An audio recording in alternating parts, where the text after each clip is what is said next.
Hello and welcome to another video by Johnny. Chào mừng các bạn một video khác của Johnny nha.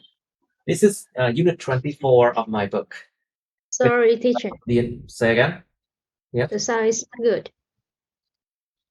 What sound is good? The sound. Có cái gì ồn ồn đó thầy? There's something. Alright, so unit 24, the environment. Hôm nay chúng ta nói về môi trường. Okay, so we have the environment, pollution and climate change. Ba cái chủ đề về môi trường chủ yếu. So the environment, we have the word environment. Đúng năm 2 nha các bạn. So the adjective is environmental. Những năm 2 và 4 nha. Thuộc về môi trường. Environmental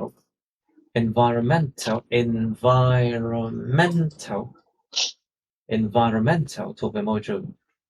Next word is pollution. Từ ô nhiễm. We have words related to pollution. For example, to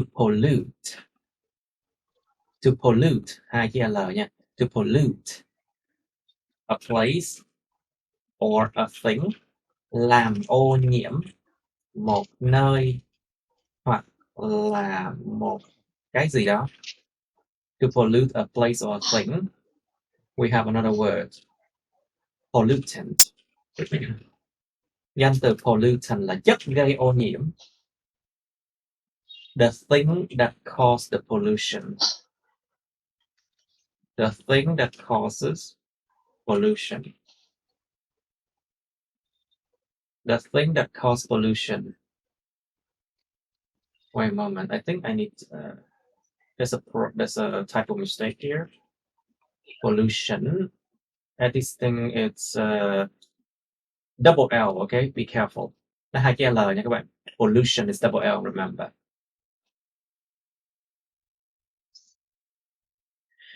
Okay. The thing that causes pollution is pollutant. Okay. Cái chất gây ô nhiễm. And next one we have the word climate. Climate. Âm hai làm xoa nha. The second sound is a schwa. It's climate. Khí hậu. Climate. And the adjective is climatic. Climatic.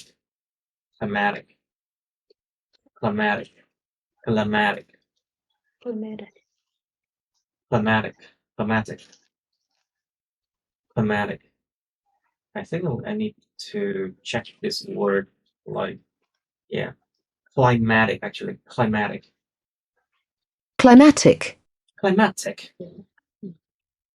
Climatic thuộc về môi trường. Rồi, thuộc về khí hậu phải đúng không? Climatic thuộc về khí hậu. Okay, so climate change is something that we always talk about. Sự biến đổi khí hậu, sự thay đổi khí hậu. It's something we have been talking about. We have talked about it for the last 20 years. Trong vòng 20 năm, 30 năm vừa qua chúng ta mới nói cái chuyện này hoài luôn á. Climate change. So let's talk about the environment now. Answer this question. Number 1, do you often hear or learn about environmental protection? Environmental protection. Sự bảo vệ môi trường. Các bạn có thường nghe về hoặc là học về cái chuyện bảo vệ môi trường không? Có. Like, number 2, do schools in your country teach people how to protect the environment? Những trường học trong đất nước bạn có dạy con người ta biết cách bảo vệ môi trường không? No. Of course they did, but you didn't listen. Đương nhiên lúc nào chương trình học chẳng có, mà các bạn không có chịu coi thôi, không chịu nhớ thôi. Nó nằm ở cái mục giáo dục công dân này mấy. It's in civil education, I think. It's in civil education, I think.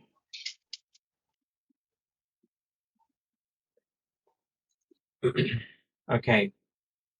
And they also teach you how to grow trees and plants, right? Cũng dạy các bạn cách nào trồng cây và trồng hoa này nọ, nhưng mà nghe rất hàn lâm, chẳng tác dụng gì hết.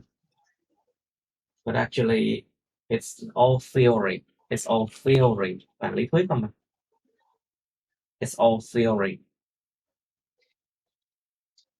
It's all theory, but no practice.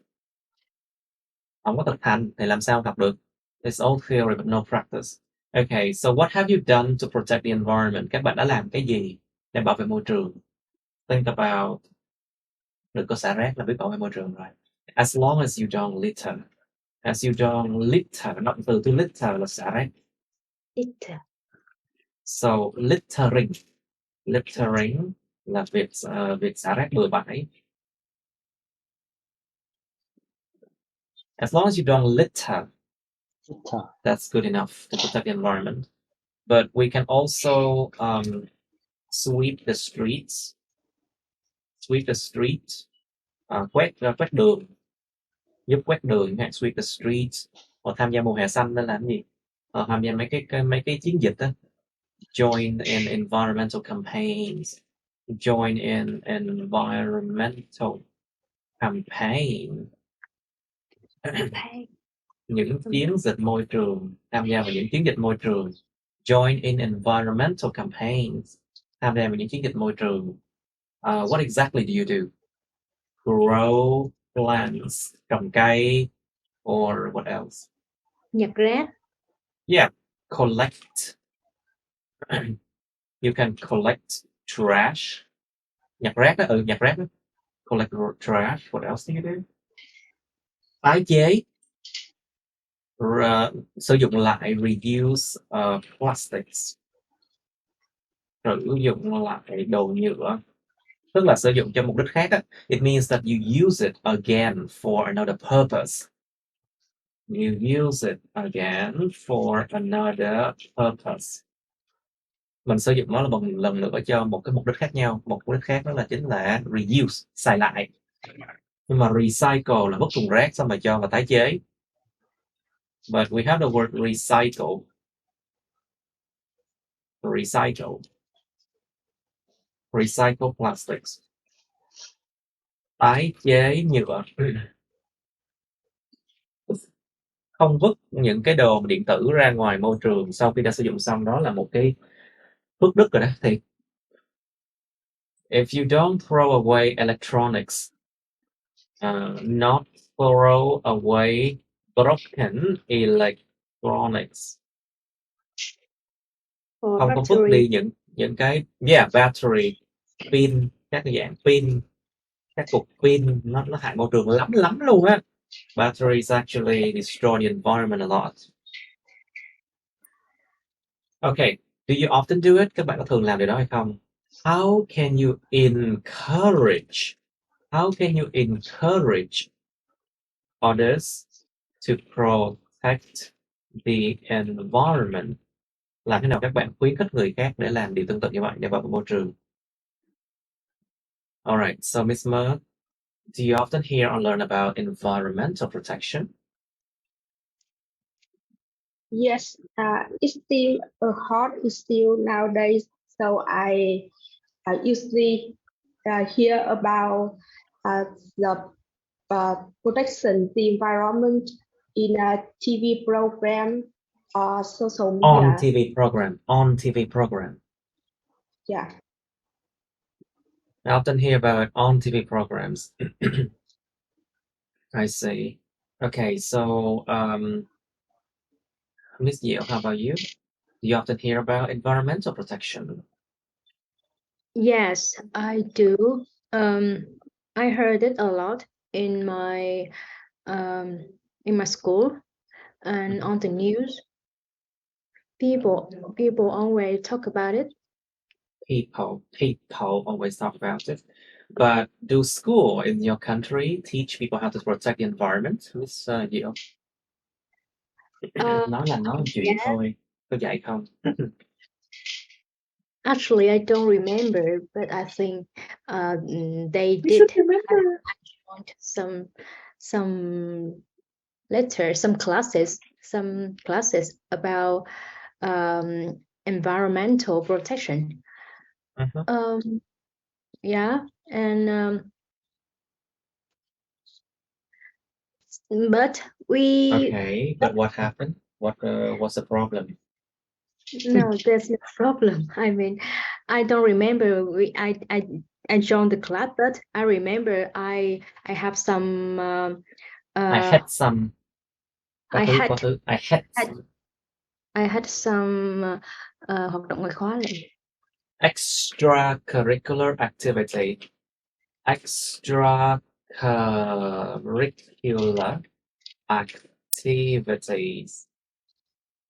Những hoạt động ngoại khóa. Yeah, I had some Extracurricular. You know, extracurricular. curriculum. Chương trình học. Curriculum. Curricular là số nhiều đó. Curricular is plural. Extra Yeah. means outside of. Ngoài chương trình học. Tức là ngoại khóa. Extracurricular activities. I had some extracurricular activities. Curricular Activities. curricular Curricular activity where we where the whole class we clean the our rooms and our the schoolyard together. schoolyard, the schoolyard together. Lau dọn I sân think trường that's cùng the nhau. best way. Yeah, I think that's the Rồi best sau way đó to. chúng tôi ăn mừng bằng cách uống trà sữa và and then we celebrate by drinking milk tea and then trash everywhere again. Just joking. Okay, Miss Huân, how about you? What have you done to protect the environment? And do you often do it? Miss Huân? Sorry, she doesn't, okay, she cannot answer now. Okay, so, Nghiêm, what have you done to protect the environment? Do you often do it? Yes, I often save energy and use environmentally friendly products. And yes, change the way I live. Say again? Change the way I live. Change the way I live, but exactly how do you do that? Chính xác lại phải làm gì? You mean change the way you live? How? Là thế nào mới được? Don't throw a trash. What? Don't throw what? Don't throw trash. Trash. Don't throw trash. Yes, and So what do you do with them then? Mỗi ngày một người sẽ vứt ra ít nhất 80 gram rác, một người ít nhất. Every day a person produces at least 80 grams of trash. So what do you do with trash if you don't throw them away? Don't throw trash on the street. Yes. Okay. You put on a cabbage. Put them in. Put trash in recycle bin. Recycle bin là thùng rác. Nó còn một cái từ khác là communal trash can. Nó gọi là thùng rác cộng đồng, thùng rác công cộng. Communal trash can or put trash in recycle bin. Okay. All Yes. right. So Nghiêm, how can you encourage others to do the same? Làm thế nào khuyến khích người khác làm điều tương tự như vậy? Yeah, I can talk with people.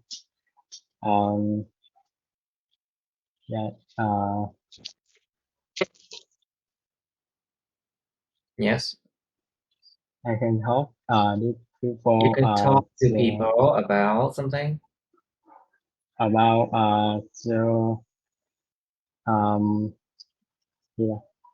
lợi ích hả thầy? About the benefits. You can talk about others for the benefits, right? Benefits, yes. Talk to others about the benefits of cái gì? Benefits of environmental protection, right? Protection environment. Okay, but that seems very vague, you know? Nó nghe nó mơ hồ quá. Vague. That seems very vague. Mơ hồ quá. Nó phải rõ ràng cái gì đó. So what exactly do you do, Miss Diệu, to encourage others to protect the environment? To be honest, I'm not sure how to tell people to do the same. I hope that my behaviors can influence Influence, nhớ không đầu, lúc nào tao đọc influence đó, it's always influence, you know.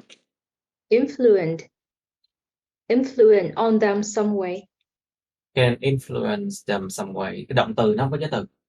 If you have a verb, it doesn't comes with preposition. Like for example, affect people, influence people, impact people. Không đi kèm giới từ nha. Không affect to ảnh hưởng đến đó nha, không đâu. Cái influence cũng vậy. So we say affect someone, affect something, influence someone or something. So okay, can you try again? How can you encourage others to do the same? Well, to be honest, I'm not sure how to tell them to do the same. I hope my behavior can influence them some way. Sometimes I try to explain how bad the earth can be if they continue. The earth, yeah, how bad the earth can be. How bad the earth can be if they continue do litter or If they continue to litter, động từ to litter thôi. Just use the verb. continue If they to continue to litter. litter or use a lot of plastics. So I suppose that can help a little bit. I hope so. Okay, I think so. Okay, so Miss Ma, what do you think? What can people do? Okay, what have you done to protect the environment, Miss Ma? And how often? Yes, I simply try to do small things like I try to limit the use of plastic bag when I shopping. Yes, very good. Yeah. Try to limit the use of plastic bags. Giới hạn sử dụng cái túi nhựa. Limit the use of plastic bags. How you do that?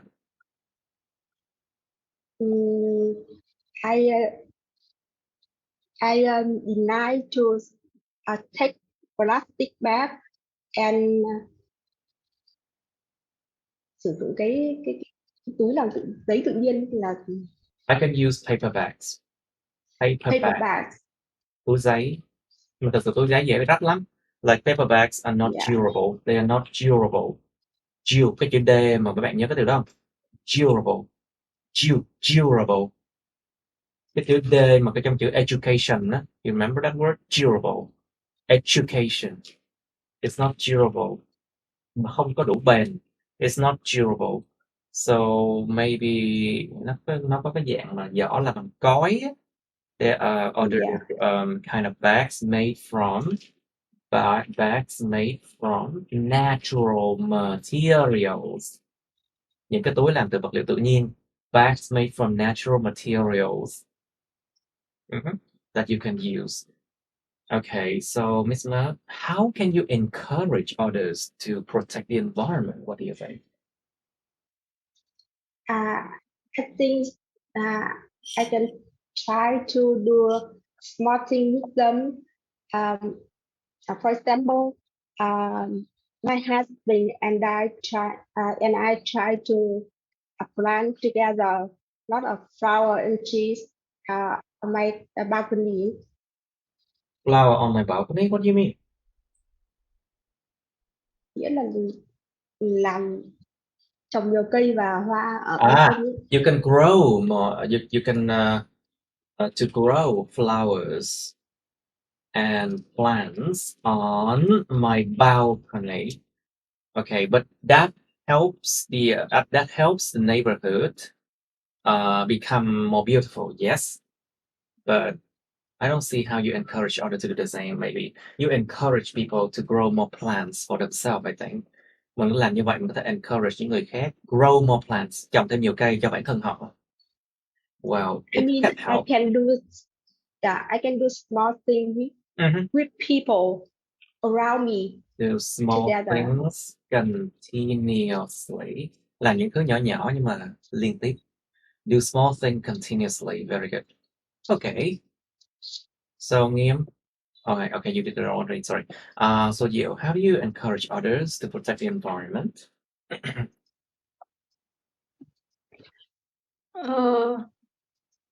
Encourage. Ủa thầy, em tưởng thầy hỏi rồi mà thầy. Oh, sorry. I think I asked you this question already, I think. Okay. Let's move on to 1.2 now. There are problems and also solutions for many of today's environmental issues. Có những vấn đề và cũng có những giải pháp nữa. You have problems or issues. And you have the word solution. Cái từ solution có nghĩa là giải pháp, mà một nghĩa khác đó chính là dung dịch nha mọi người. So in chemistry, solution means like when you put something in water, for example, and you shake it, you have a solution. Bỏ cái gì vô nước xong rồi lắc lên, nó tạo thành dung dịch. A solution is a chemical term. Nó là một cái khái niệm về hóa học, dung dịch. But solution here means the key, cái chìa khóa, the answer, cái câu trả lời, cái giải pháp. Environmental issues. Những vấn đề môi trường thì đương nhiên có vấn đề, cũng có giải pháp cho nó. However, not all solutions are good. Không phải giải pháp nào cũng tốt nhé. Listen to audio file 24 and answer the questions. Alternative answers are possible. Cái này các bạn phải điền từ vào. Các bạn nghe audio file 24 và sau đó trả lời những câu hỏi sau đây. Thì đương nhiên điền từ có thể có nhiều câu trả lời khác nhau. Number 1. What do Lisa and Adam think about động từ to hand nè. Hand. So the word to hand out something. To hand out something. Phân phát cái gì đó. Hand là bàn tay. Động từ to hand out something, phân phát cái gì đó. So handing leaflets. Phát tờ rơi. Tờ bướm, tờ rơi. To raise awareness. So we have the word aware. Aware. Aware là có ý thức, có nhận thức, có ý thức, có nhận thức. So awareness.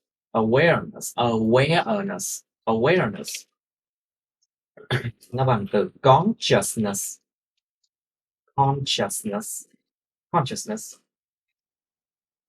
Ý thức.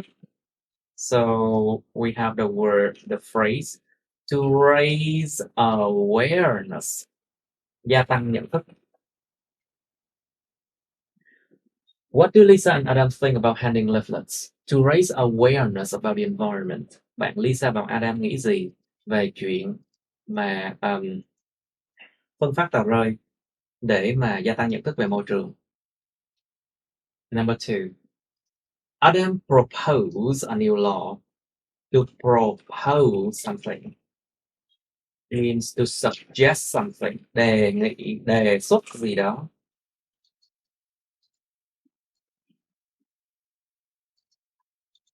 Propose a new law. Đề xuất một điều luật mới.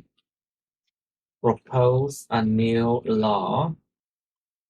Đề xuất một điều luật mới. To ban hay là to prohibit. Cấm đoán cái gì đó. Cấm cái gì đó. To ban the usage of single-use plastic. To ban the use hoặc là the usage of single-use plastic. Cấm sự sử dụng. Cấm sự sử dụng của nhựa xài một lần. Tức là sao? Mấy đồ sử dụng một lần xong dục á. Like things that are used only once and then you throw it away. So single-use plastic, we also call them disposable. Những đồ dùng một lần rồi vứt đi. Disposable. Động từ to dispose, xử lý, vứt đi. To dispose of something, xử lý cái gì đó, vứt đi cái gì đó. So disposable, những đồ cần dùng một lần vứt đi. Like for example, chén, đũa, muỗng mà bằng nhựa, ăn lần dùng. Like for example, knife, plastic knife, plastic forks, plastic bowls, plastic straws. Straw, ống hút nhựa. Those are disposables, okay? Adam proposed a new law to ban the usage of single-use plastic. Does Lisa support the idea? Adam mới đề xuất một cái luật mới để cấm sự sử dụng của những cái nhựa xài một lần, sử dụng một lần. Thì Lisa có ủng hộ cái ý tưởng này không? To support the idea.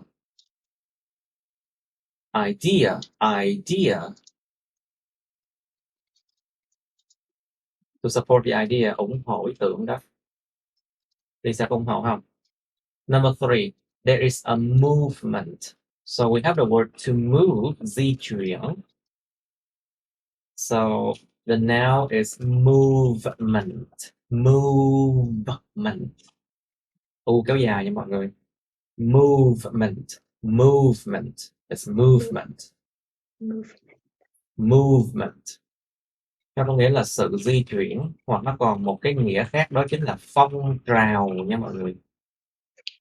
A movement is something that a lot of people follow. Một cái gì đó mà rất nhiều người họ theo. And something that a lot of people follow in order to change the society. Cái gì đó rất nhiều người theo, họ theo sau, họ làm theo để mà thay đổi xã hội, đó chính là cái phong trào. A movement. Okay. There is a movement to demand big companies to stop producing low quality clothes. Có một cái phong trào để mà đòi hỏi những công ty lớn to demand big companies to stop producing low quality clothes.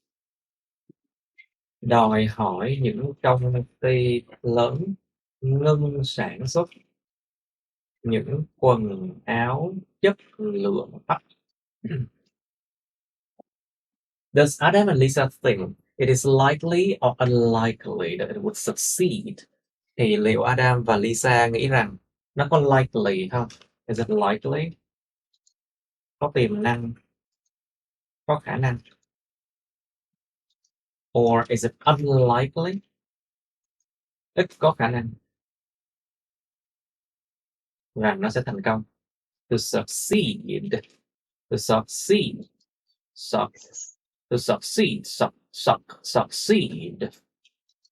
Y kéo dài nha mọi người. Succeed. Thì danh từ là success. Sự thành công. And the adjective is successful.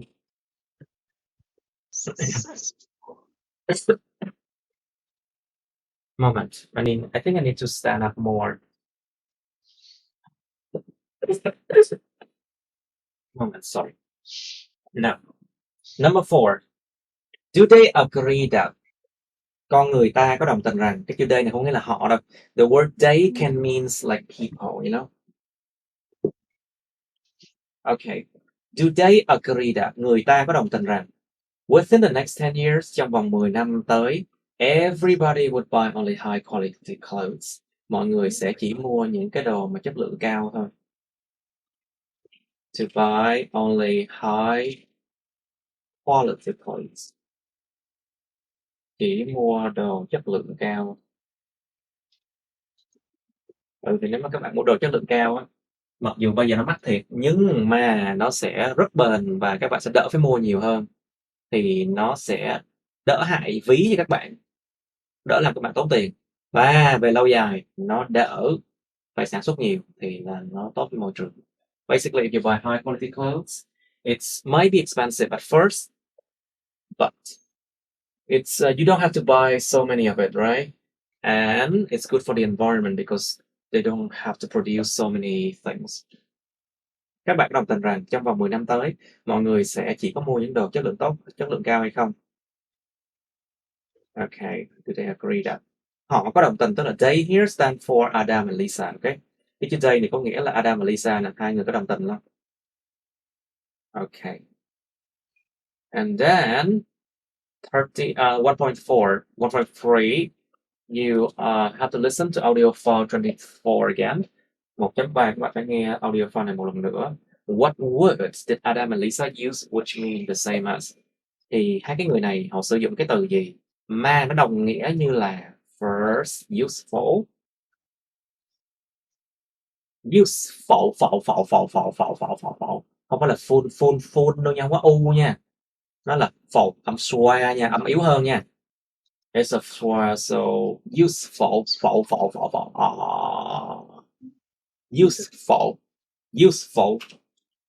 useful, hữu ích, hữu dụng, or useless, không phải là useless, ta không có e, nó là lost, âm schwa luôn, it's a schwa, useless, Useless. useful, or useless. Cái bên trên thì thiếu cái s nha, useful and useless. Vô dụng. Possible. Next one is possible. Possible là có khả năng xảy ra. It's possible, có khả năng xảy ra. And the next word is impossible. Impossible là không thể nào xảy ra. Hai cái từ này rất là nặng nha. So basically these two words are very strong. Impossible means it's a very strong word, một cái từ khá mạnh.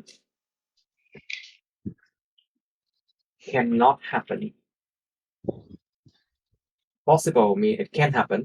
Một cái là 100%, cái 0% thôi. It's like possible is 100%, but impossible is 0%, you know. Cái 100%, cái 0% thôi. Likely, có tiềm năng.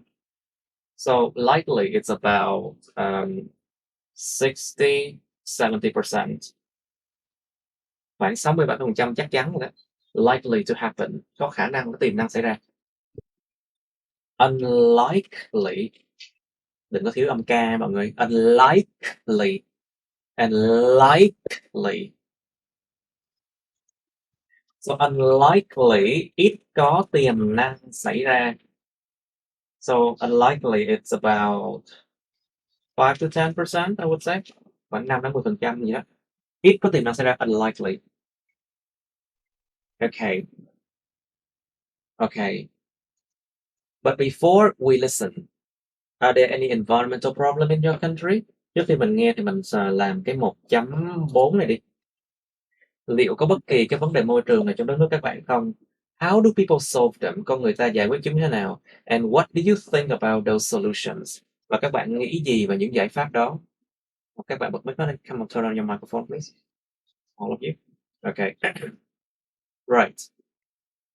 Bạn nghĩ gì về những giải pháp đó của đất nước bạn? So, let's think about environmental problem in Vietnam. Why do people cough a lot? Tại sao con người ta ho quá nhiều? Cough a lot. Tại sao con người ta ho quá nhiều? What do you think, class? It's because of? Air pollution. Very good. Ô nhiễm không khí. It's very bad. And how do people solve them? Con người ta giải quyết chúng một cách nào?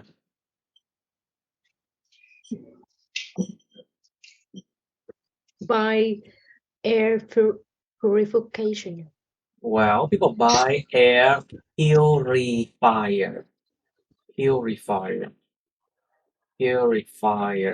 purifier. People buy air purifiers, máy lọc không khí. Người ta mua máy lọc không khí. And what else do they do? People use mask. It's called face mask. Face mask when they go out. Có người đi ra ngoài để dùng khẩu trang. So what do you think about those solution, class? Các bạn nghĩ gì về những giải pháp đó?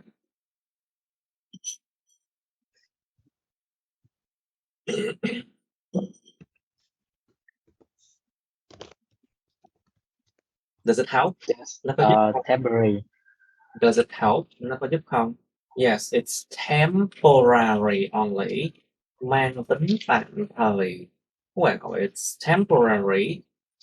Or is it permanent? Mang tính lâu dài. How do we find a more permanent solution?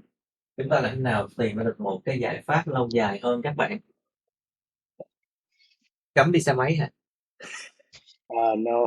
Should we ban the use of should we ban the use of motorbike? Có nên cấm đi xe máy không? Raise fuel price. Mọi người nên dùng xe đạp hết.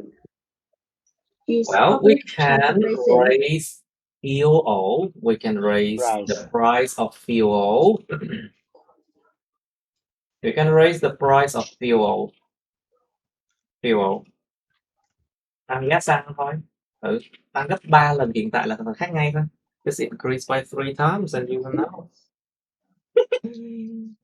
Okay, how about khuyến khích đi xe đạp hơn? How about encourage people to use bicycle more? Use bicycles more. Có nên khuyến khích con người ta sử dụng xe đạp hơn không? Well, Yeah. definitely should. You definitely should. Nên nha. Because because it's good for the environment and it's good for their health.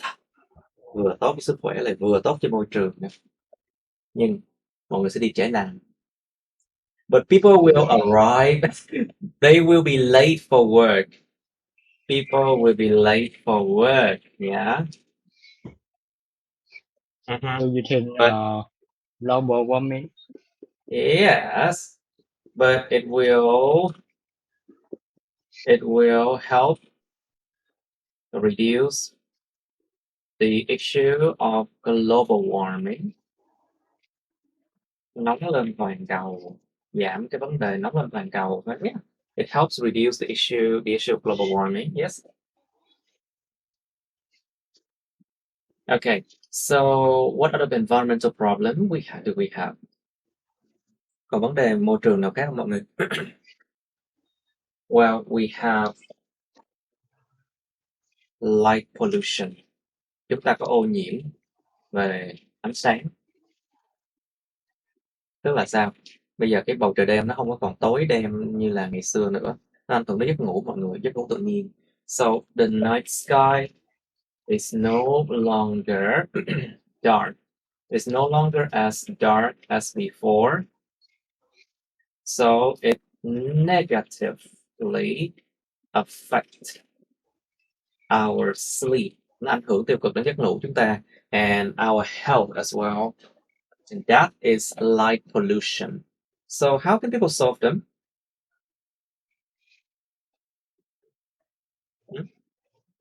Và nếu mà bầu trời đêm bị ảnh hưởng như vậy do đèn dậy nhiều như vậy thì ông nên tắt đèn hết đi. Should we turn off all the lights at night? No. No. It's not. We should not do that. Right? Tốt hơn hết là dùng rèm cửa. It's better to use curtain. Use curtains. Dùng những rèm cửa thôi. Use curtains. Okay. We also have a problem. Đó là ô nhiễm kho nước, water pollution. Undersea. Yes. Còn nhiều cái nữa phải không nào? Water pollution caused by what? Caused by con người ta sinh hoạt rất là mất vệ sinh. Water pollution caused by human activity. Những hoạt động con người, yes. So what are the solution then? ô nhiễm nước. Thì xử lý sao mọi người? Mấy lần Đừng dùng nước nữa nha. Don't tell people to stop using water, you know, that's not gonna work. So what are the solution then? What do you think? In India, they burn body in the water. Exactly, they burn it in the river.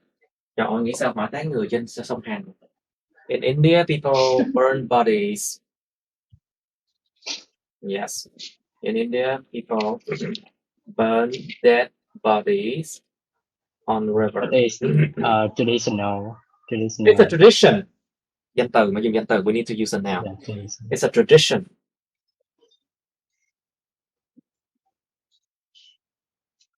Okay.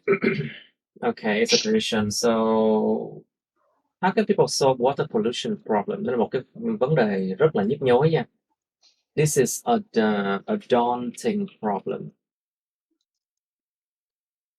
A daunting problem. Một vấn đề mà ngại ngùng giải quyết không nổi. Một vấn đề mà ngại ngùng giải quyết không xong, nghĩ là mình giải quyết không nổi đâu. It's a problem that you doubt that you cannot solve it. Mình nghi ngờ là mình không giải quyết không nổi đâu. A daunting problem. Okay, so let's listen, okay, shall we? Yeah. Trả lời những câu này. Try to answer these questions, okay? And then, what word did Elad and Lisa use, which mean the same as this thing? Các bạn xem, hai bạn này dùng những từ gì nó đồng nghĩa với những từ này. Okay.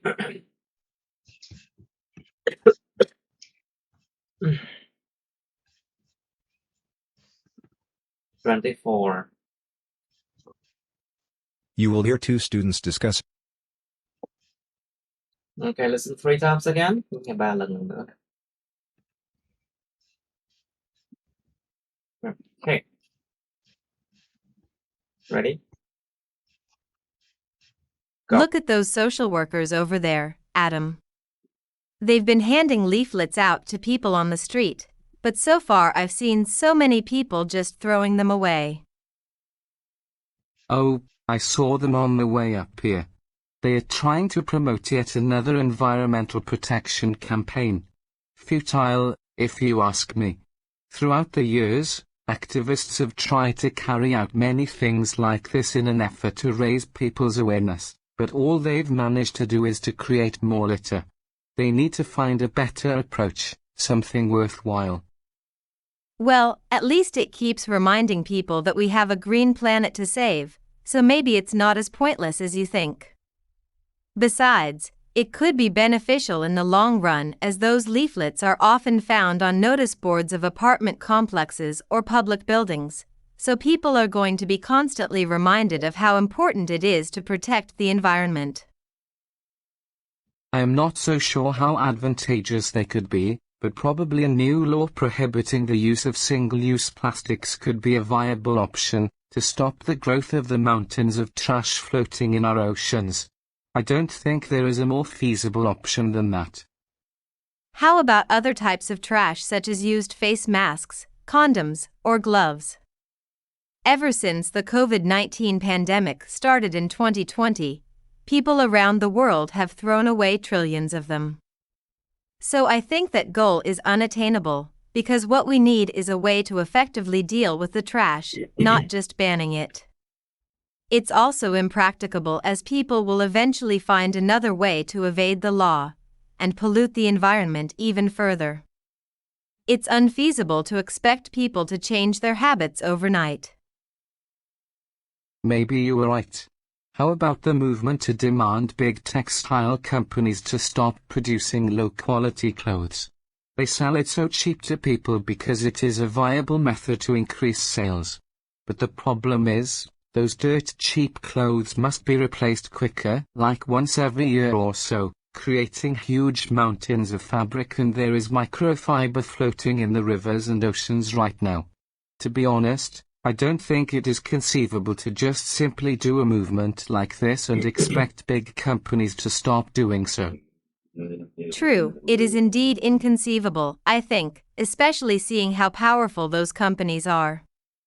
Do you think in the next 10 years people will start purchasing only quality fabrics and clothes? People seem to realize how much of a waste it is to buy cheap and having to replace items so often. So I think it is probable that within 10 years, everybody will have made the switch. I can see that many of my friends are doing so it is liable to happen, I guess. I think it's quite doubtful though, seeing how people love to buy cheap these days, they do love a bargain. So, it would really take a concerted effort to change people's mindsets. So it seems questionable whether this would even become achievable within just a decade.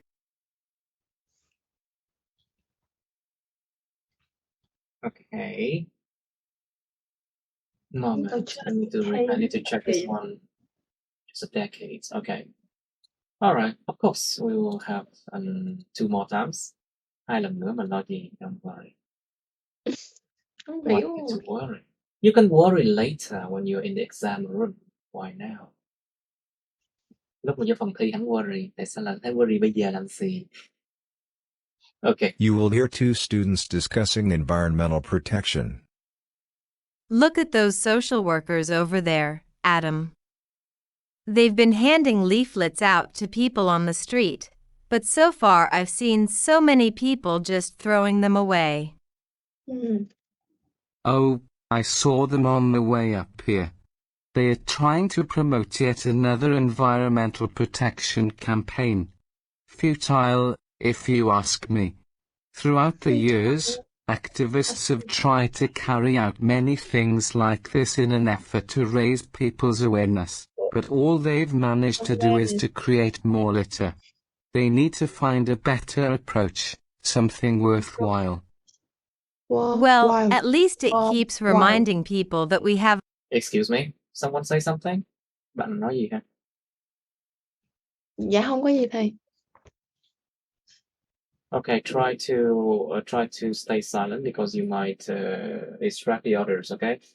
Các bạn có thể làm gây đánh lạc hướng người khác, gây sao nhãng người khác nha, cho nên please remember in the listening exam room you should not make noise. Lúc đi thi listening đâu được gây tiếng ồn. So try to have that habit from now. Ráng có cái habit như vậy đi, có thói quen như vậy từ bây giờ đi. Alright, I'll let you listen to that part once again. Lần nữa đi.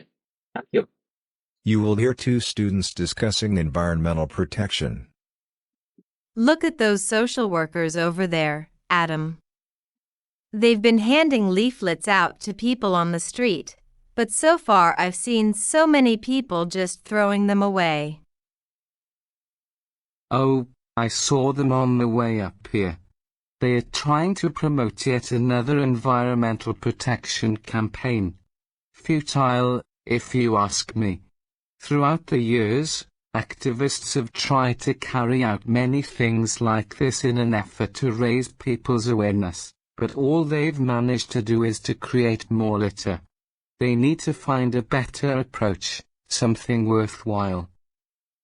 Well, at least it keeps reminding people that we have a green planet to save, so maybe it's not as pointless as you think. Besides, it could be beneficial in the long run as those leaflets are often found on notice boards of apartment complexes or public buildings, so people are going to be constantly reminded of how important it is to protect the environment. I am not so sure how advantageous they could be, but probably a new law prohibiting the use of single-use plastics could be a viable option to stop the growth of the mountains of trash floating in our oceans. I don't think there is a more feasible option than that. How about other types of trash such as used face masks, condoms, or gloves? Ever since the COVID-19 pandemic started in 2020, people around the world have thrown away trillions of them. So I think that goal is unattainable, because what we need is a way to effectively deal with the trash, not just banning it. It's also impracticable as people will eventually find another way to evade the law and pollute the environment even further. It's unfeasible to expect people to change their habits overnight. Maybe you were right. How about the movement to demand big textile companies to stop producing low-quality clothes? They sell it so cheap to people because it is a viable method to increase sales. But the problem is, those dirt cheap clothes must be replaced quicker, like once every year or so, creating huge mountains of fabric, and there is microfiber floating in the rivers and oceans right now. To be honest, I don't think it is conceivable to just simply do a movement like this and expect big companies to stop doing so. True, it is indeed inconceivable, I think, especially seeing how powerful those companies are. Do you think in the next 10 years people will start purchasing only quality fabrics and clothes? People seem to realize how much of a waste it is to buy cheap and having to replace items so often. So I think it is probable that within 10 years, everybody will have made the switch. I can see that many of my friends are doing so it is liable to happen, I guess. I think it's quite doubtful though, seeing how people love to buy cheap these days. They do love a bargain. So, it would really take a concerted effort to change people's mindsets, so it seems questionable whether this would even become achievable within just a decade.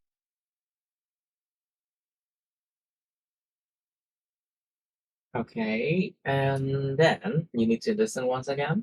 Lần nữa mọi người. It's long, right? Very long. Cái đoạn này khá là dài. You will hear two students discussing environmental protection. Dài 100% nè. Look at those social workers over there, Adam. They've been handing leaflets out to people on the street, but so far I've seen so many people just throwing them away. Oh, I saw them on the way up here. They are trying to promote yet another environmental protection campaign. Futile, if you ask me. Throughout the years, activists have tried to carry out many things like this in an effort to raise people's awareness, but all they've managed to do is to create more litter. They need to find a better approach, something worthwhile. Well, at least it keeps reminding people that we have a green planet to save, so maybe it's not as pointless as you think. Besides, it could be beneficial in the long run, as those leaflets are often found on notice boards of apartment complexes or public buildings, so people are going to be constantly reminded of how important it is to protect the environment. I am not so sure how advantageous they could be, but probably a new law prohibiting the use of single-use plastics could be a viable option to stop the growth of the mountains of trash floating in our oceans. I don't think there is a more feasible option than that. How about other types of trash such as used face masks, condoms, or gloves? Ever since the COVID-19 pandemic started in 2020, people around the world have thrown away trillions of them. So I think that goal is unattainable, because what we need is a way to effectively deal with the trash, not just banning it. It's also impracticable as people will eventually find another way to evade the law and pollute the environment even further. It's unfeasible to expect people to change their habits overnight. Maybe you were right. How about the movement to demand big textile companies to stop producing low-quality clothes? They sell it so cheap to people because it is a viable method to increase sales. But the problem is, those dirt cheap clothes must be replaced quicker, like once every year or so, creating huge mountains of fabric, and there is microfiber floating in the rivers and oceans right now. To be honest, I don't think it is conceivable to just simply do a movement like this and expect big companies to stop doing so. True, it is indeed inconceivable, I think, especially seeing how powerful those companies are. Do you think in the next 10 years people will start purchasing only quality fabrics and clothes? People seem to realize how much of a waste it is to buy cheap and having to replace items so often. so I think it is probable that within 10 years, everybody will have made the switch. I can see that many of my friends are doing so it is liable to happen, I guess. I think it's quite doubtful though, seeing how people love to buy cheap these days, they do love a bargain. So, it would really take a concerted effort to change people's mindsets, so it seems questionable whether this would even become achievable within just a decade. Okay. Now, class. What do Lisa and Adam think about handing leaflets to raise awareness about the environment? Họ nghĩ gì về cái chuyện mà phát tờ bướm, tờ rơi để mà gia tăng nhận thức về môi trường các bạn?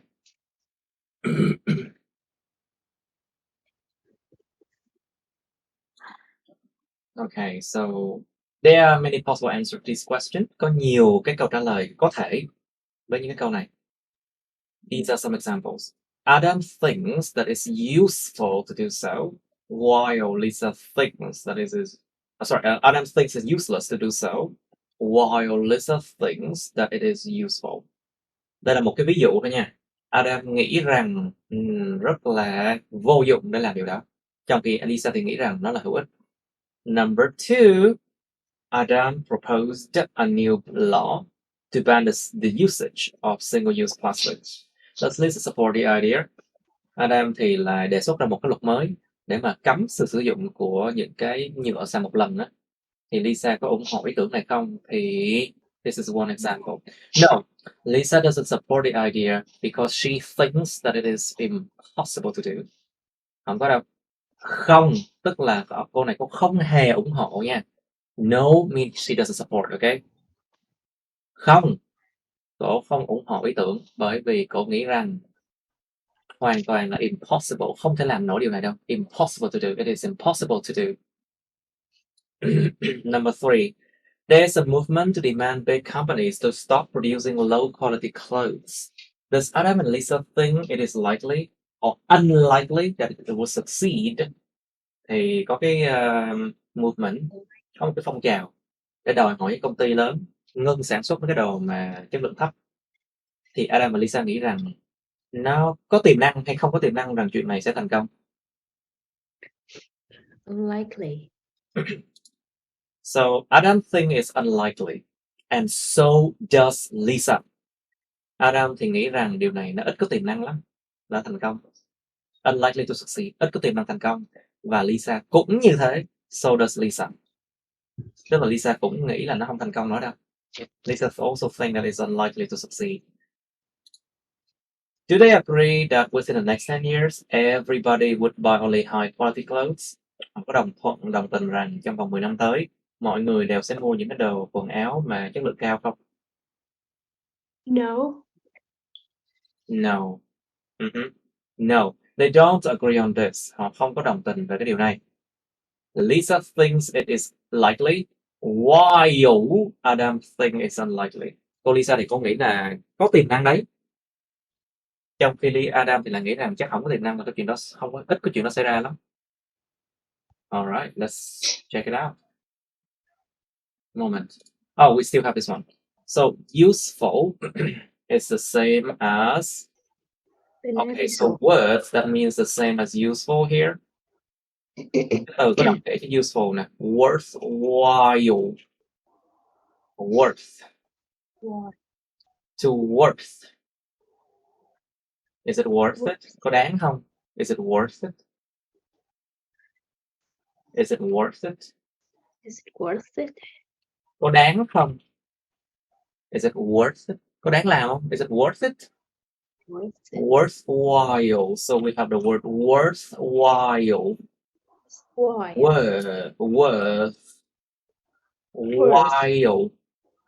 Worthwhile. Worthwhile. Đáng làm. It's worthwhile. Đáng làm đấy. Tức là nó hữu ích. If it's worthwhile, it's useful. Đáng làm thì đương nhiên là hữu ích rồi. Okay. Beneficial. Đương nhiên nó liên quan từ benefit rồi, of course. It's related to the word benefits. Beneficial mang lại lợi ích. And the next one is advantageous. Advantageous. Advantageous. Advantageous. Advantageous. Advantageous. Advantageous. Just là DZ nha mọi người. Just. Advantageous. Advantageous. Yes. Advantageous. Advantageous. Moment, let me check this word out. Just a moment, just to be sure. Yes. Advantageous. Đúng là nhân 3 đó. Herb syllable. Advantageous. Advantageous. Advantageous.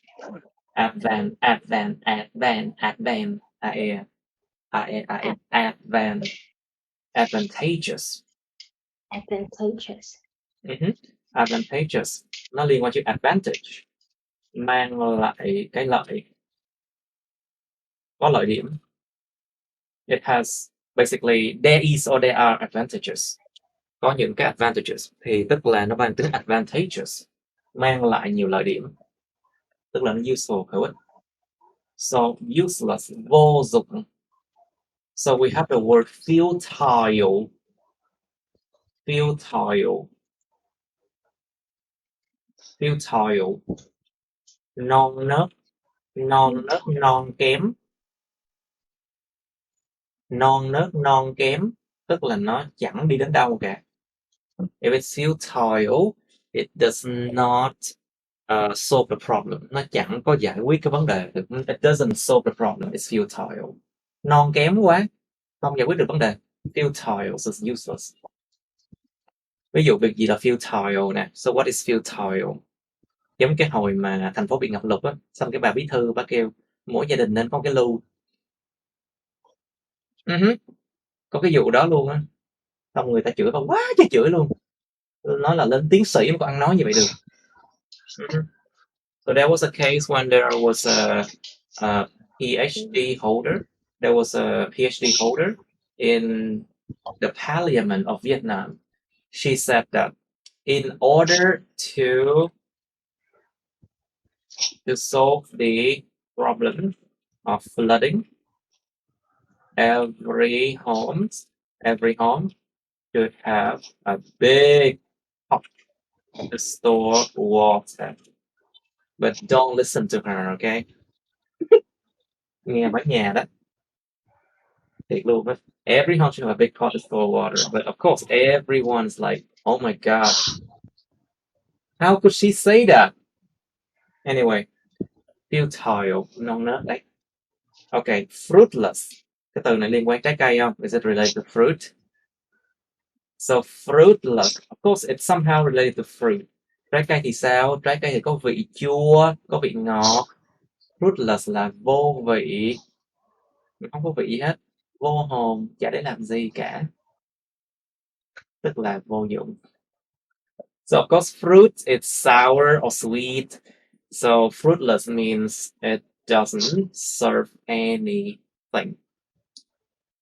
Nó chẳng để làm gì cả, chẳng để làm gì cả. Vô vị, làm việc gọi là làm những việc mà gọi là dã tràng xe cát á mấy bạn. Cái từ đó, cái cách nói nó dã tràng xe cát, tức là cứ làm hoài mà chẳng để làm gì cả. So it's something that people just do and then it doesn't it's useless. Làm mãi chẳng để làm gì cả, vô vị. Fruitless. Chứ không phải là không có trái cây đâu nha. Okay, fruitless means there's no fruit, yes, but it also means it's useless, okay? Không có trái cây, vô vị. Okay, pointless. So what is pointless? We often hear the sentence, what's the point? Để làm gì vậy? Để làm gì? What's the point? Cái điểm nó là gì? What's the point? Để làm gì? So the word pointless, what does it mean? Pointless. Chẳng để làm gì cả. This is pointless. Vô dụng. Làm này để làm giống gì nha? Why do you need to do this? This is pointless. Tại sao bạn cần phải làm điều này? Điều này thật vô dụng. Pointless. Okay, next one. Possible. Có khả năng xảy ra. Có khả năng làm được. Xảy ra được. So we have the word la vie in French. Cuộc sống. La vie in French. The life in English. So viable. Sống được tức là sao? Là nó nghe có lý. Nó mới sống được, chứ không là người ta dùng nó lâu rồi. So what is viable? Viable. Viable. Nghe hợp lý. Tức là sống được. Vì, la vie, cuộc sống. Viable, it means it can survive, yeah? It can survive. Because it sounds logical. Nghe có vẻ hợp lý. It sounds logical. Nghe có vẻ có lý. Viable. Okay, feasible. Feasible. Feasible. It's feasible. It's the same as viable. Nghe hợp lý. Same thing. Đồng nghĩa đó. Achievable. Achievable. Achievable. Achievable. Có thể đạt được. Tức là cái gì đó mà nó nghe hợp lý có thể đạt được, chứ không phải là cái điều viển vông. Có thể đạt được. Không phải điều viển vông. Achieve được nha. Đạt được. It's achievable. And conceivable. Conceivable. I think the word conceive here also mean the same as achievable. Đạt được. Alright, so okay, these are some new words. Alright, impossible. Không thể làm được, tức là nó 0% nha. You cannot do it, it means 0%. So, unfeasible. Unfeasible. Vô lý. Unfeasible. Nghe chẳng hợp lý gì cả. Unfeasible, nghe bất hợp lý. Chẳng hợp lý gì cả. Impracticable. Impracticable. Impracticable. You have the word practice, right? Thực tế. Impracticable là không thực tế. So of course, the word practicable means thực tế. Unattainable. So we have the word attain, right? To attain something means to achieve something. To gain something. Có được cái gì đó. Thì là unattainable. Không đạt được đâu. Không đạt được nổi đâu. Tức là unachievable.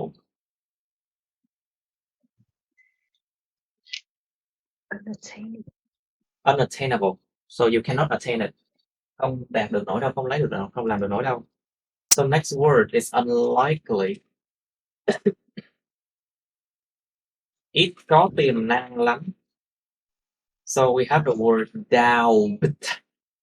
Doubt. Doubt. Doubt. To doubt. Nghi ngờ cái gì đó, to doubt something or someone. Nghi ngờ. So doubtful. Đáng nghi ngại lắm. Do không làm được. So doubtful means you think it's unlikely to happen. Bạn nghĩ là nó unlikely to happen. Nó khó có tiềm năng xảy ra lắm. Doubtful. Nghi ngại lắm. You doubt it. Bạn nghi ngờ nó. Question. Câu hỏi thì là questionable. Đáng đặt dấu chấm hỏi. Ví dụ, đạo đức nghề nghiệp của hai người này thật đáng đặt dấu chấm hỏi. For example, their morals or ethics. Their moral ethics are questionable. Đạo đức của hai người thật đáng để dấu chấm hỏi, tức là sao? Họ làm những cái điều mà đáng để dấu chấm hỏi. You know what it means, right? Questionable. Now, probable. Next one. We have the word probable. Improbable. Yes, and improbable, yes. Probable means nó liên quan từ probability, xác suất đó. Probable means có khả năng xảy ra. It is possible to happen. It is possible to happen. So it's related to the word possibility. Possibility. Possibility. Possibility. Possibility. Possibility.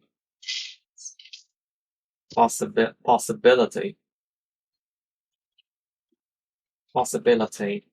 Possibility. xác suất, giống kiểu xác suất thống kê á. Possibility. So of course, improbable. Improbable. Ít có khả năng xảy ra. So improbable means like the chance to happen, it's low. Cái cơ hội, the chance to happen, it's low. Cơ hội xảy ra nó thấp. The chance to happen is low. Next one. Liable. So likely, có tiềm năng xảy ra. So it's equal to the word liable. Có khả năng tiềm năng xảy ra, liable. Okay. Okay, let's go to the audio file now. Okay. Need my cat to get out of his chair so I can sit down. Ooh. Okay. Ooh. Ooh.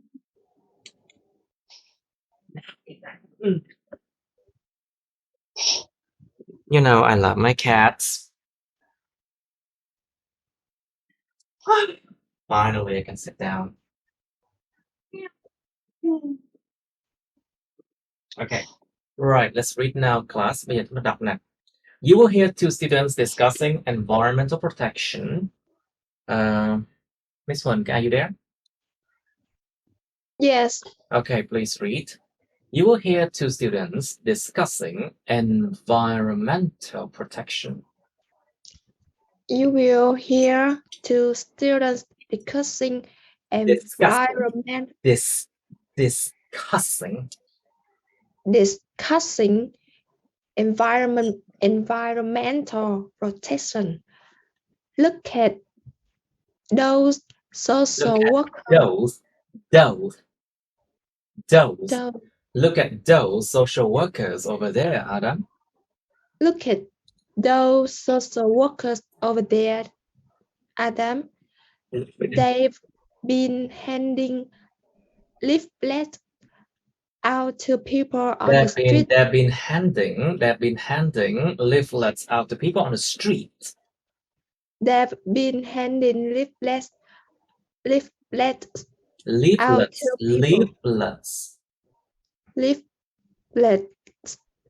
out to people on the street. Mm-hmm. But so far, I've seen so many people just throwing them away. Just throwing them away.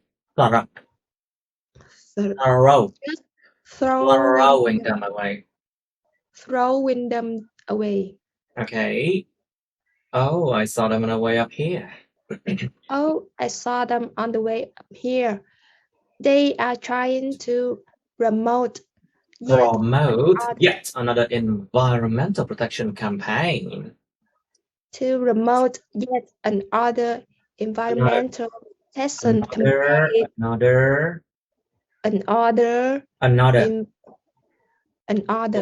Nó là another má. Other. No, another. Yet another environmental protection campaign. Yet another environmental protection campaign. Campaign. Phá in á. Pain. campaign, Campaign. Campaign. campaign, Campaign. campaign, Okay, environmental protection campaign. environmental protection campaign, Futile if you ask me. futile if you ask me. Throughout the years. Throughout the years, Our activists have tried to carry out many things like this. activists have tried to carry out many things like this in an effort, nhưng đâu? In an Like this. effort to raise people's awareness. Like this in an effort to raise people's awareness. Awareness. But on they Không lại on này, lại on này. But are all they've managed to do. But all they've managed to do is to create more litter. Create more litter. Mhm. They need to find a better approach.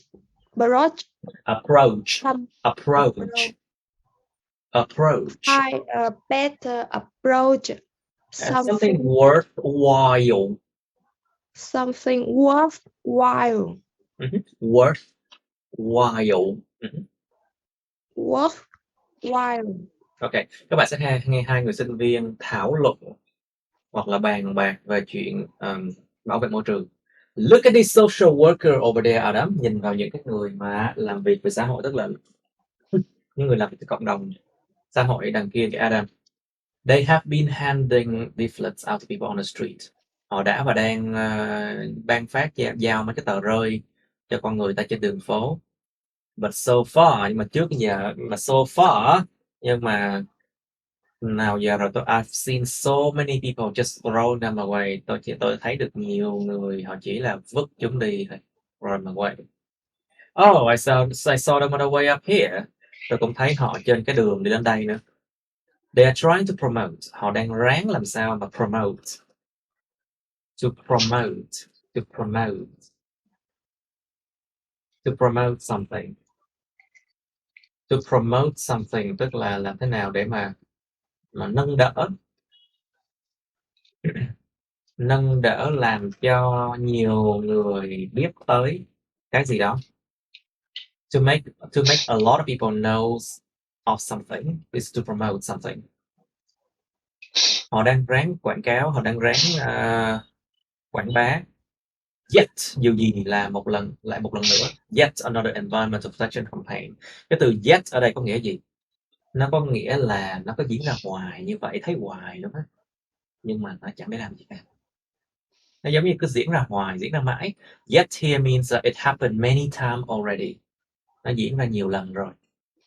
Họ đang ráng quảng bá. Lại là một cái chiến dịch bảo vệ môi trường nữa. Environmental protection campaign.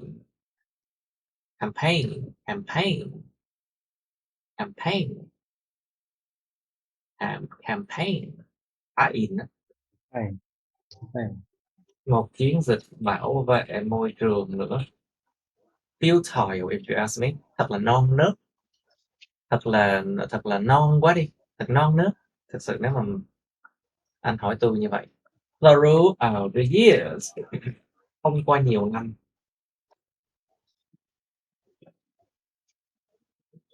Không qua nhiều năm. Throughout the years.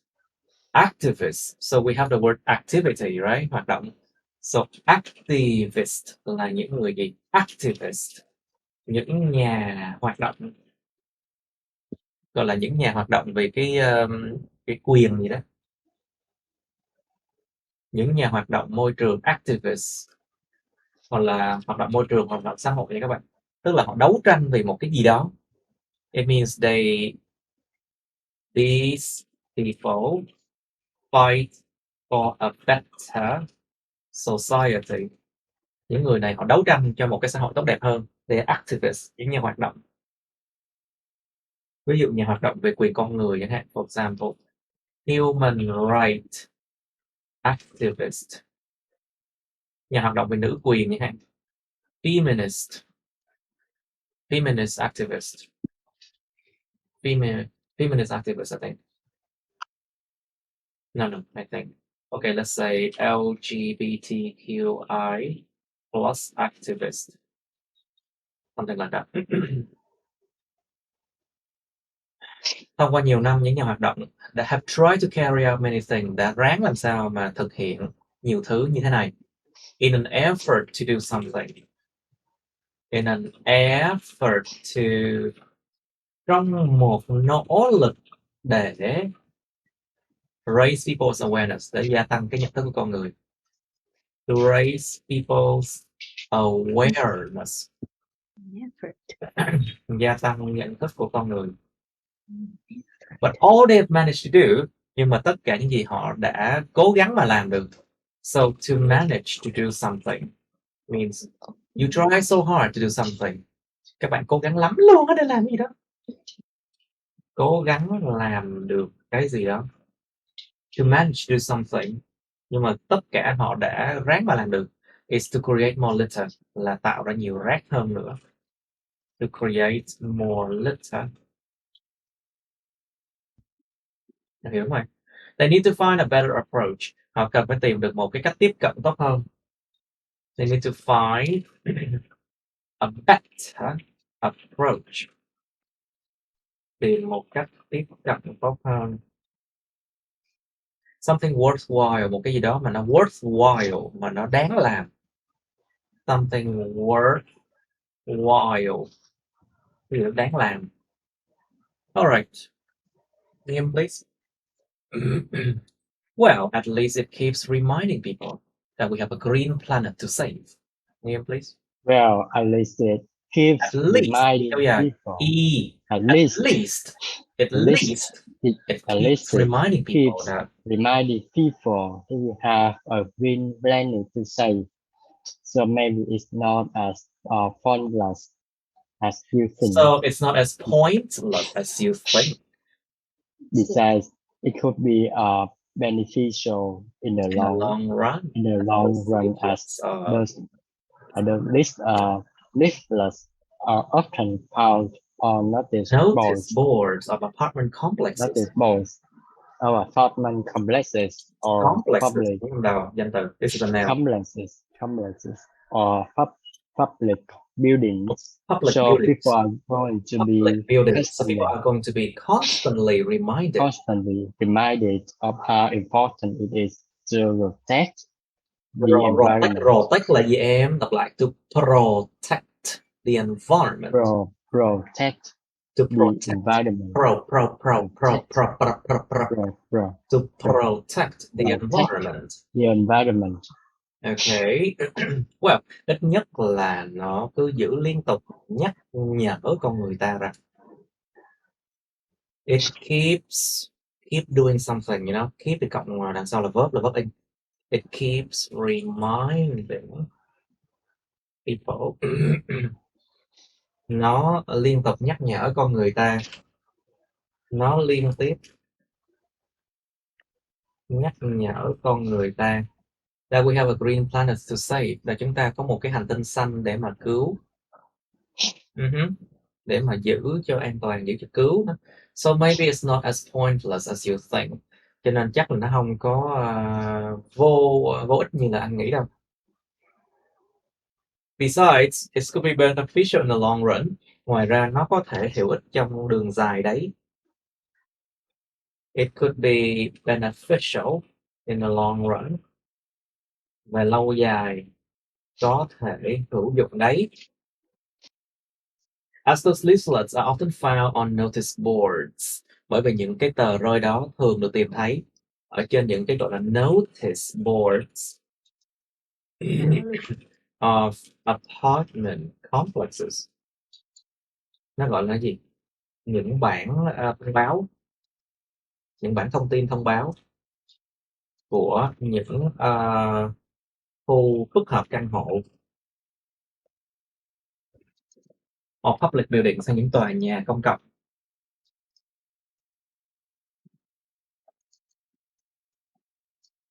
So people are going to be constantly reminded, cho nên con người ta sẽ liên tiếp được nhắc nhở of how important it is to protect the environment, liên tiếp được nhắc nhở câu chuyện là bảo vệ môi trường quan trọng thế nào. Các bạn để ý thì có rất là nhiều cấu trúc của ít trên tiếng Anh. Careful, there are a lot of structures, a lot of sentences that start with it in English. Rất là quan trọng, how you say that?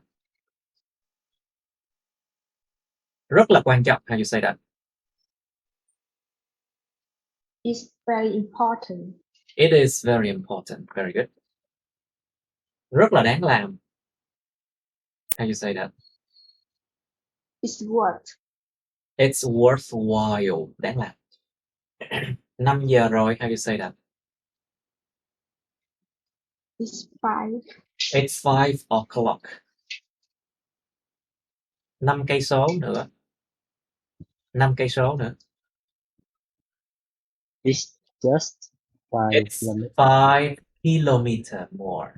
It's 5 kilometer more. Trời mưa rồi. How you say that?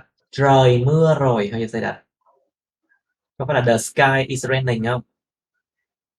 No, It's raining. It's raining. Chính xác. Trong tiếng Anh cái chữ cấu trúc ít nó dùng rất là nhiều luôn đó nha. So watch it. In English, we use it a lot. All right, Miss Yo, please. I'm not so sure. I'm not so sure how advantageous Những con bà nha. Advantageous they could be. they could be, but probably a new law Probably a new law prohibiting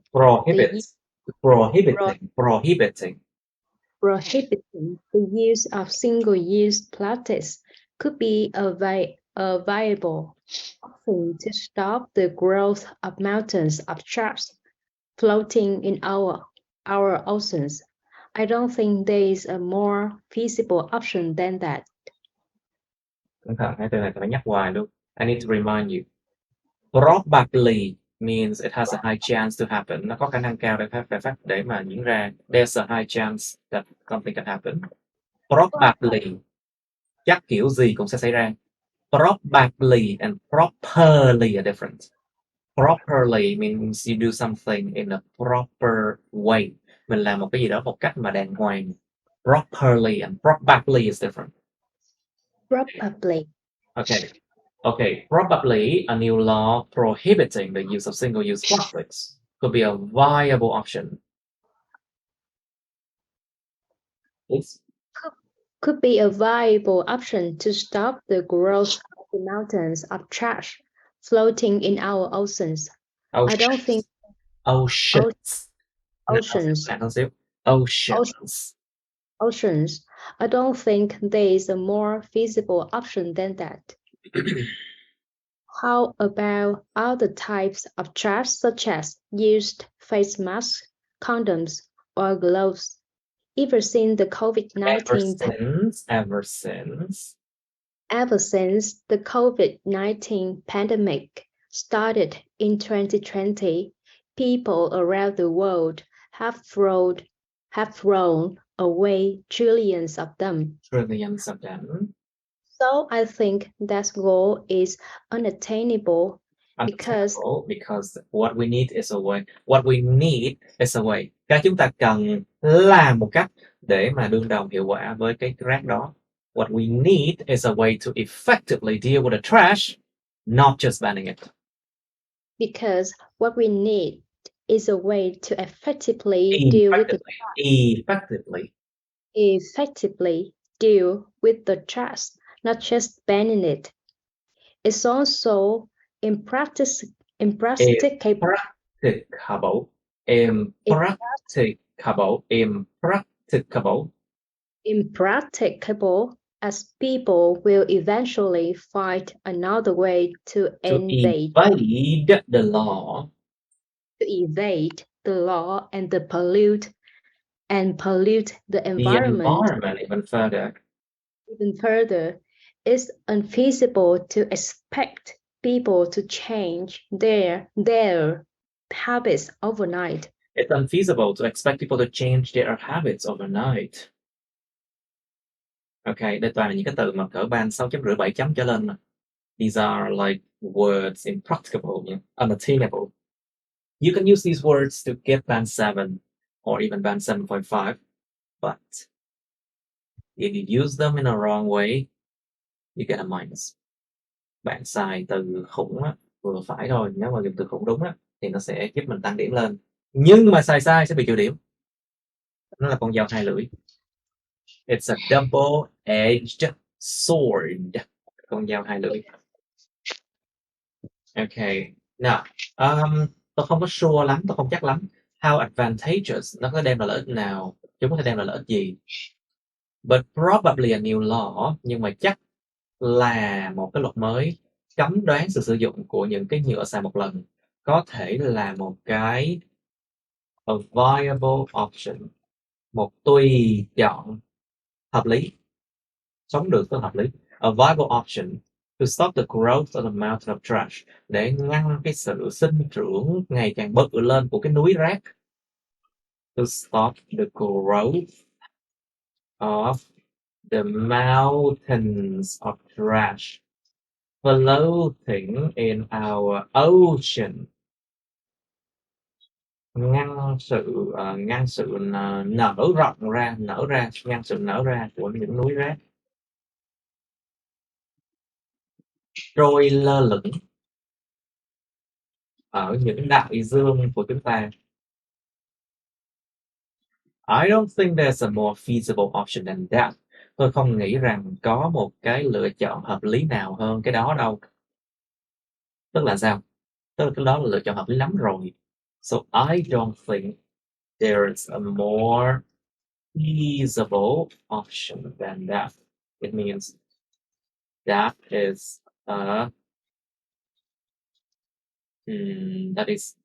that is a feasible option.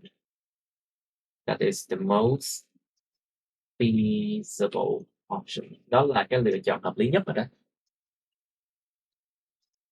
Alright, how about other types of trash? Vậy thì về những cái loại trash khác, những cái loại rác khác, ví dụ như là face mask, khẩu trang thì sao, condoms, những cái bao cao su thì sao, gloves là găng tay. Ever since the COVID-19 pandemic started in 2020, từ khi cái cuộc mà đại nạn hay là đại dịch COVID-19 bắt đầu vào 2020, people around the world have thrown away trillions of them. Những người trên khắp thế giới đã vứt đi hàng ngàn tỷ thứ chúng. So we have the word million, right? 1 triệu. Billion, 1 tỷ. Trillion, 1.000 tỷ. So a trillion is 1,000 billion. 1.000 tỷ của chúng. Mấy cái số nào có S đằng sau á, mà số lớn như vậy chứng tỏ là người ta chỉ ước lượng thôi chứ không có gọi là số chính xác. So if you say billions, trillions, hundreds, thousands with S, it means you are only saying the approximate number, con số xấp xỉ mà thôi, tức là không phải chính xác. It's not an accurate number, không phải con số chính xác mà chỉ là xấp xỉ mà thôi. Thì mình mới dùng dấu phẩy, cái chữ S, có cái S đằng sau như vậy nha mọi người. Còn số chính xác không có S đâu nha. So if you say an accurate number, there's no S before, after that.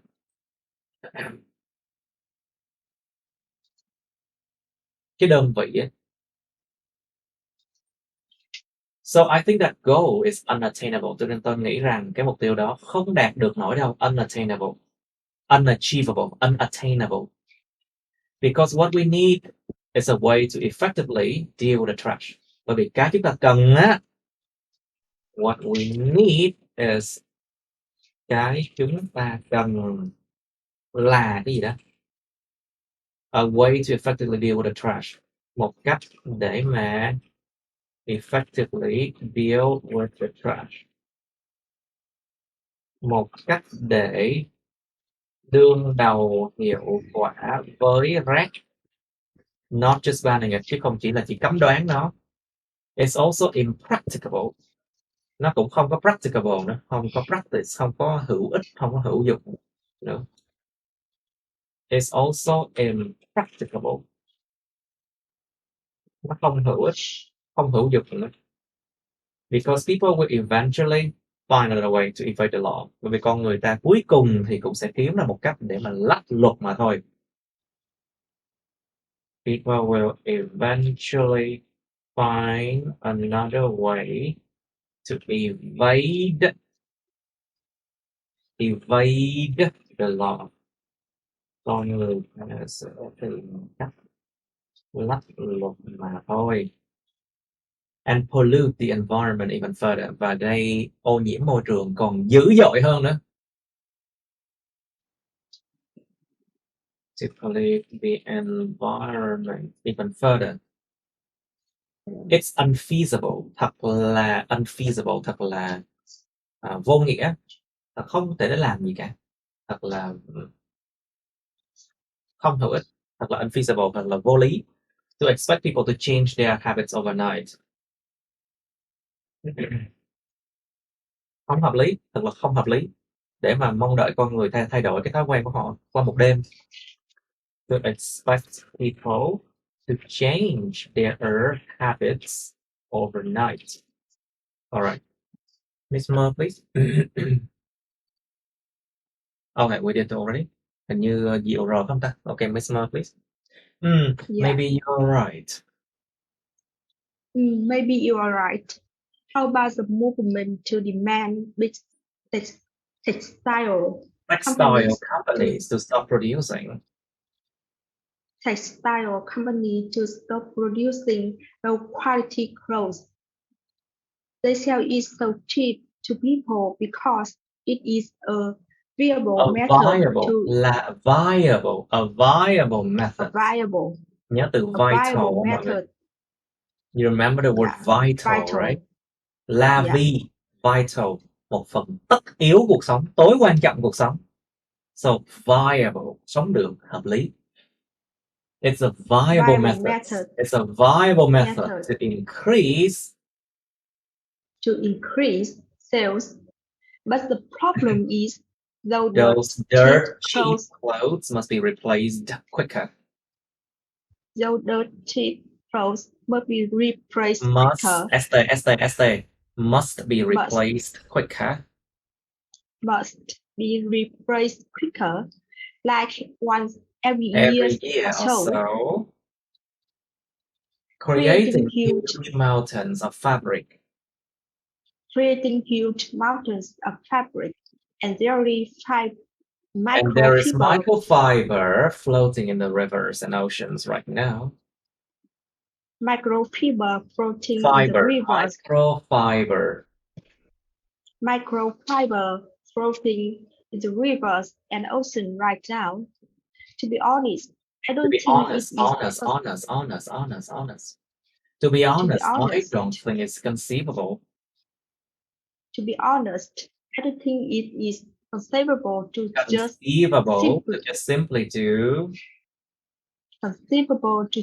simply do a movement like this and expect big companies to stop doing so.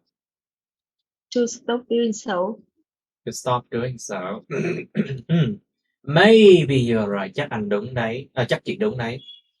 How about the movement? Vậy thì về cái phong trào. To demand big textile company. Phong trào nó đòi hỏi những cái công ty textile.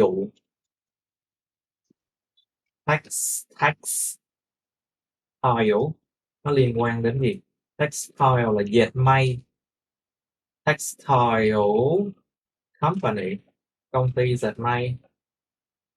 Vậy thì cái phong trào để đòi hỏi công ty dệt may lớn ngưng sản xuất những cái quần áo chất lượng thấp à. They sell it so cheap to people. Họ bán nó quá là rẻ cho con người ta. Because it's a viable method. It's a viable method to increase sales. Nó là một phương pháp nó là một phương pháp viable, một phương pháp hợp lý để gia tăng doanh số, gia tăng doanh số, to increase sales. But the problem is, nhưng mà cái vấn đề là gì? Those dirt cheap clothes, dirt cheap means rẻ như bèo. Dirt ở đây là đất đá các bạn, những cái gì mà nó dơ bẩn á. Dirt here means like dirty things, you know, dirty things. Dirt cheap, rẻ như bèo. Những cái quần áo rẻ như bèo như vậy must be replaced quicker, nó phải được thay thế nhanh hơn. Ví dụ như một năm xài được cái áo đúng nửa năm thôi, hoặc là năm thôi. Like sometimes you can only use clothes like this for like 1 year or maybe half a year. Must be replaced quicker, nó phải được thay thế nhanh hơn. Like once every year or so. Ví dụ một lần một năm hay là giống như vậy. Creating huge mountains of fabric. Nó tạo ra những cái núi khổng lồ, những cái vải vóc. And there is microfiber. Fabric, sợi vải hoặc là vải.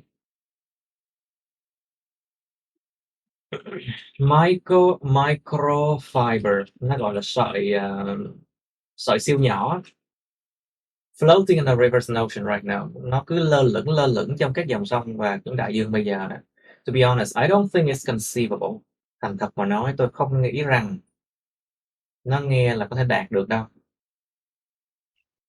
To just simply do a movement like this, để chỉ đơn thuần làm một cái phong trào như vậy thì chẳng làm đạt được cái gì đâu. And expect big company to stop doing so, và mong đợi những công ty lớn ngưng làm cái chuyện đó lại. Okay, Nghiêm please. True, it's indeed inconceivable, I think. Sure, it is indeed inconceivable, I think, especially seeing how powerful those companies are. Do you think in the next 10 years people Do you think in the next 10 do you years think in the next 10 years people will start will start purchasing only high quality only fabrics, quality fabrics on clothes, only quality fabrics and clothes? fabrics and clothes? People seem to realize how much of our waste it To is buy to buy cheap and having to and replace having to items so replace often. items so often.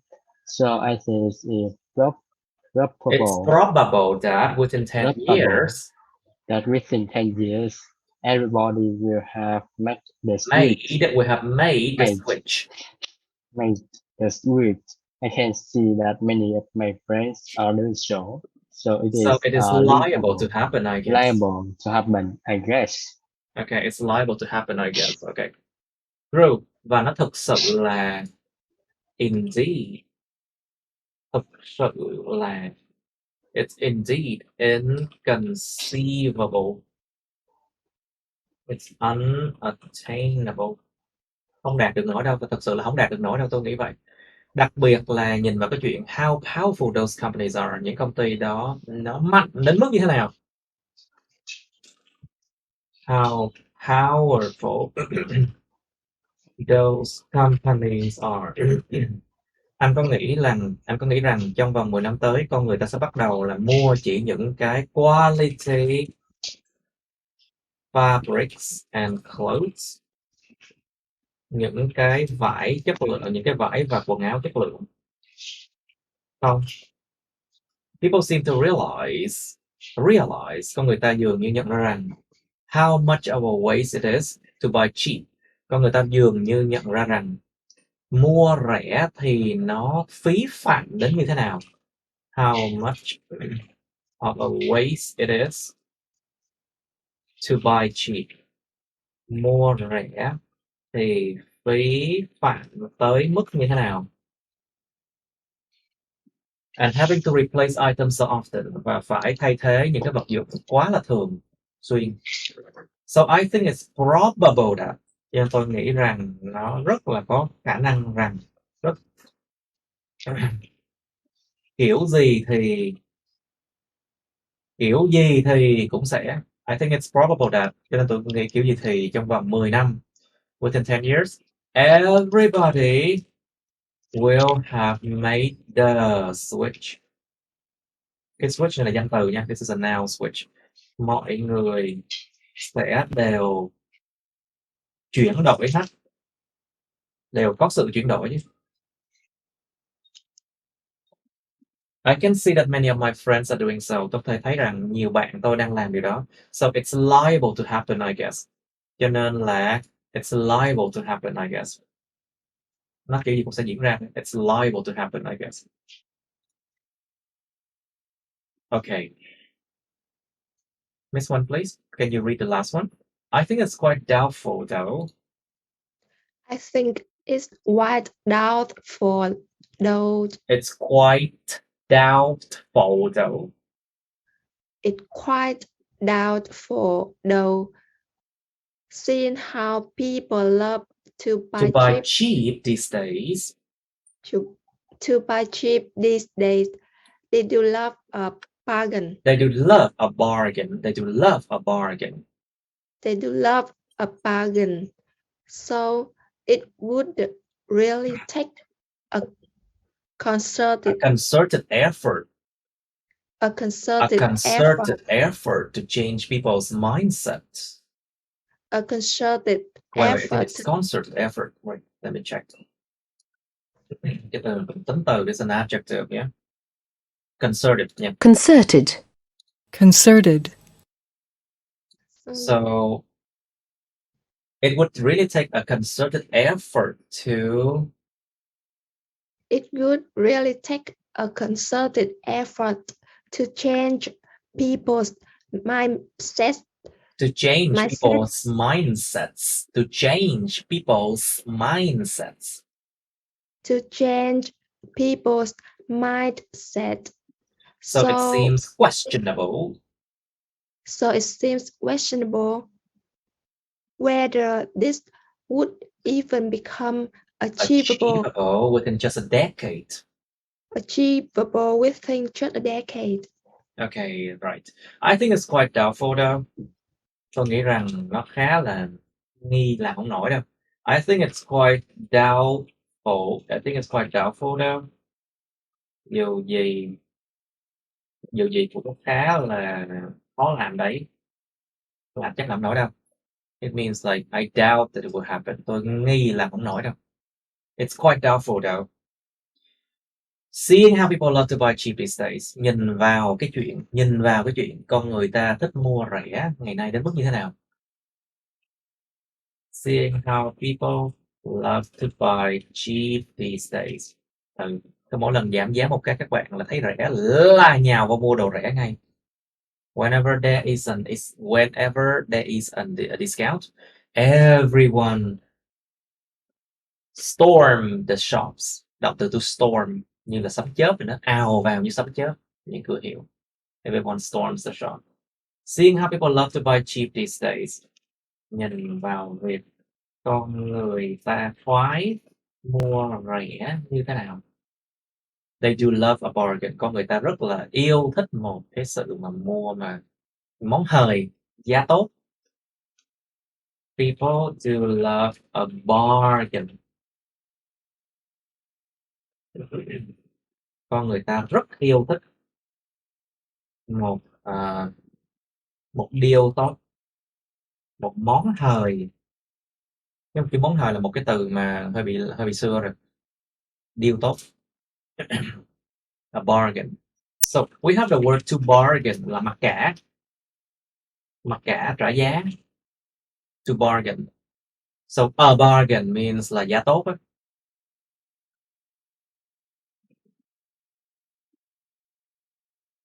It's a good price. So it would really take a concerted effort. You know the word concert, right? Concert là buổi hòa nhạc. So a concerted effort, nỗ lực của nhiều người tham gia. Một nỗ lực nhiều người tham gia. Một cái hòa nhạc là phải nhiều người tham gia cùng lúc nha. A concert must be made with many people together, you know. Many people do it together. So a concerted effort, it means an effort that involves Many people. Một cái nỗ lực mà nó bao gồm rất nhiều người tham gia vào. Concerted efforts. To change people's mindset, để thay đổi cái nhận thức, cái mindset là cái cách suy nghĩ á. People's mindsets. Thay đổi nhận thức con người. So it seems questionable, cho nên có vẻ dường như đáng đặt dấu chấm hỏi. Whether this would even become achievable within just a decade. Cho nên thật đáng đặt dấu chấm hỏi, liệu điều này sẽ trở nên là đạt được không trong vòng chỉ có một thập kỷ thôi, tức là 10 năm đó. A decade is 10 years. Okay, any question, class? No. Okay, we can go to pollution part next time. Cái phần này mình sẽ làm lần sau nha. And then try to go all the way here. But we have the word of climate change as well. Cái phần biến đổi khí hậu này, bài số 3 này, we will do it on a third video. Okay, and then okay, a lot of things to do, okay? Khá nhiều thứ đó. Quite a lot of things. Okay. Okay, let's end here. Okay, that's the end of my videos. Please like, share this video with your friends, subscribe to my YouTube channel, and press on the bell button next to the subscribe button so you can get notified about my new uploads, okay? You can also press follow my Facebook, but please don't add me on Facebook as friends, okay? Cảm ơn các bạn đã theo dõi nha. Các bạn hãy nhấn vào like, chia sẻ video này bạn bè các bạn. Nhấn vào nút đăng ký kênh YouTube mình và nút cái chuông kế bên cạnh để đăng ký kênh đó, để mà các bạn sẽ được thông báo về những video mới nha. Các bạn cũng có thể nhấn vào nút theo dõi Facebook mình, nhưng nhớ đừng kết bạn Facebook mình nha. Thank you and see you. Bye.